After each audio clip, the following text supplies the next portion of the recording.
ekipaż nią. What do you want the world to know about you? That's a great question. That there's more that meets the eye. Even though I'm 3'9", I'm 10 feet tall, and you'll quickly discover that's what my personality brings to the table. Here we are, meeting for the first time. How would you prefer I greet you? Handshake, eye contact. That's it? Yeah. We think that we're defined by a word or whatever it might be, but we're really not. We're defined by what we choose to let define us. Welcome to SBSK. Join me as I travel around the world and interview individuals living with a condition to prove no matter how you communicate or what obstacles you face, you're always deserving of love and acceptance. So without hesitation, let's meet today's friend. There are so many phrases for common situations that use the term short. For example, you go to the restaurant, you don't have enough money, you're a little short. Do you find that people mince their words and hesitate to use certain words around you? I think initially, but when they see that I use a ton of those jokes in my own life, and I am quite good at short jokes, I must say. And I'm also able to laugh at myself in a productive way, which is so important, and it's really made me kind of let loose and not walk around with this facade that I'm all tough and that everything rolls off, and it shows people that I'm human just like you. Because if you can't laugh at yourself in a productive way, then other people won't really be comfortable around you, and you don't necessarily have to be able to make fun of yourself, but be able to know your short points, your points in life where you don't necessarily stand that tall, and that's okay. When I work with kids, I was trained to get on a knee and look them at eye level. Right. But with adults, would that be appropriate? I think it depends. For somebody like me, when it's a really loud room and you're having trouble either hearing or me hearing you, I think bending down is appropriate. But doing it in a way that's respectful. So throughout high school, it was an absolutely terrible experience for me. I was riding my Segway mobility device, not because I wasn't able to be that mobile, but think about it. When you're 3'9" and most kids tower above 5'5" to 6 feet, it's a pretty intimidating environment to be in, especially in the hallway.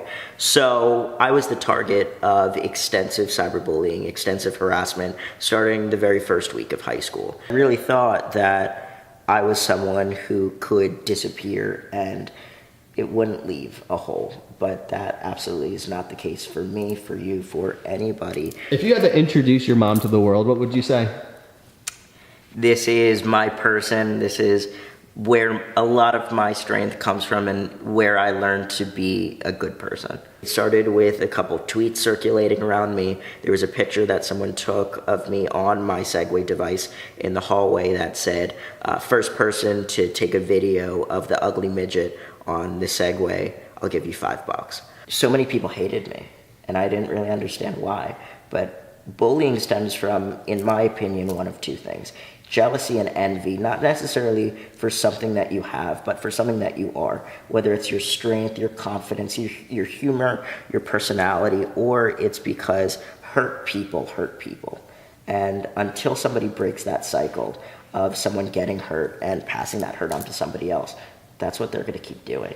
More and more that we are angry with people and we spew out all this negativity, that's exactly what's going to come back to us. It was heartbreaking to read some of the horrific commentary that kids made online. It is amazing to see how some individuals feel like they have so much power to say anything, no matter how hurtful it is, just because they hide anonymously behind a screen. I wanted to be somebody that was able to show the world that no matter what you do, what you say, how you do it to me, I'm still going to be strong and I'm going to plow through no matter what.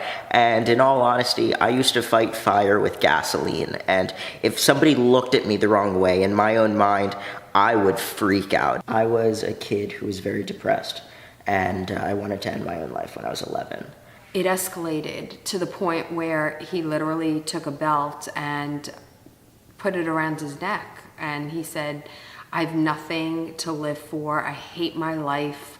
nobody likes me, and I'm gonna put this belt around my neck. I really did used to be a very angry kid because of what came at me, whether it be the bullying, the physical pain, the problems of my condition. I am so grateful that he was so expressive in this moment of darkness, and I was able to get him the help that he needed. We got him into counseling. For me, talking to someone, whether it be my parents or a counselor or a therapist, made me realize that not only was I not alone, but people know what I'm going through. They may not be in my shoes every day and know what it's like to experience every single thing, but all of us have been at the same place. And I love that you shared that you talked to a therapist. Yes. Because I feel like a lot of people believe there's a stigma or a shame placed on that, but in actuality, it's not that big of a deal. Not at all. So many people go. Yes. I don't need to be somebody that I'm not. I'm made to be this Brandon Farbstein, not someone who acts like immune to all the negativity, because that's not what I am. That's not what a human being is. Are there any hard no's that just never do this? The word midget for me, just not the appropriate or correct word. Why But is it so offensive? That's a really good question. It used to be the politically correct term way long ago, and for some reason the connotation that it has shifted into derogatory, and I honestly can't say that I know where it came from and why it's used in a wrong way, but it's just one of those words that everybody should take out of their vocabulary. But it's okay to not know that's not the correct word. Now you know. Whenever I would ask questions, why can't I run as fast? Or why can't I blah, blah, blah, soccer team or whatever it was, I always knew that there was something unique about me, but I never thought that there was something wrong with me. And I definitely credit that to my parents. The people that I want to be around are those who uplift me and who actually add something to my life, because those are the people that, of course, influence us to be a better person, to be someone who's greater than what we are. Would you prefer for somebody to ask you questions that are blunt and not totally PC? Or would you rather have somebody who uses the correct terminology, is PC, and might not be as direct?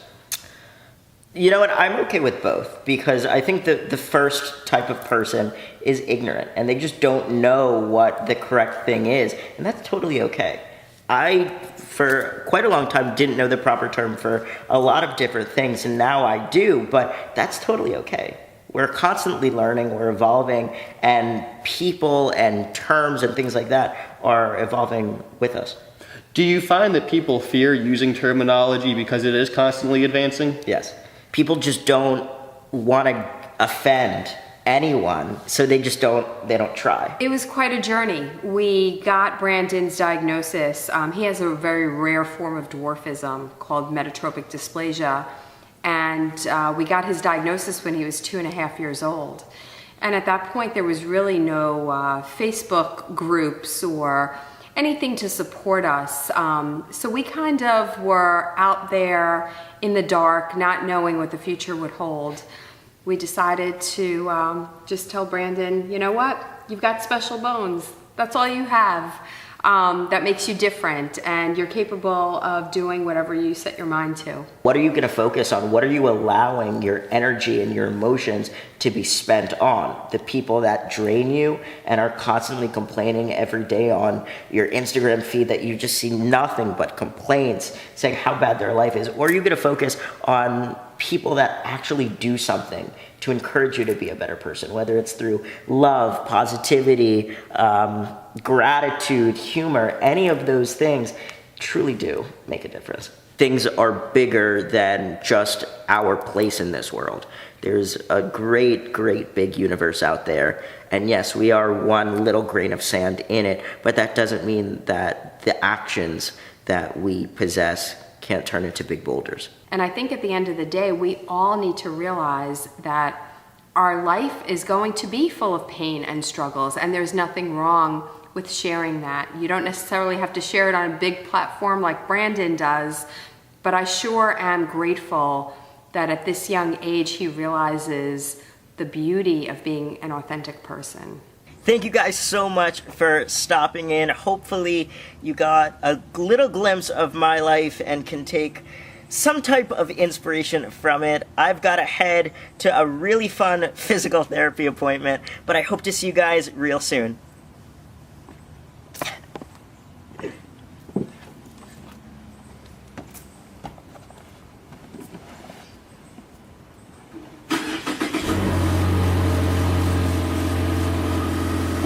Thank you, man. Thank you. It's been It was a amazing. pleasure. Thank you so much. I appreciate your We'll definitely time. stay in touch. Of course. Definitely. Thank you for coming. Thanks for watching. If you appreciate what we're doing and want to see SBSK grow, make sure to like, comment, and subscribe. This will help us reach even more people and make the world a better place. Thank you. And also you need to know that no matter what age you are or what your life is filled with, there's still so much more to do. There's so much more to experience, to have fun about, to eat good food with, and you need to be here for that.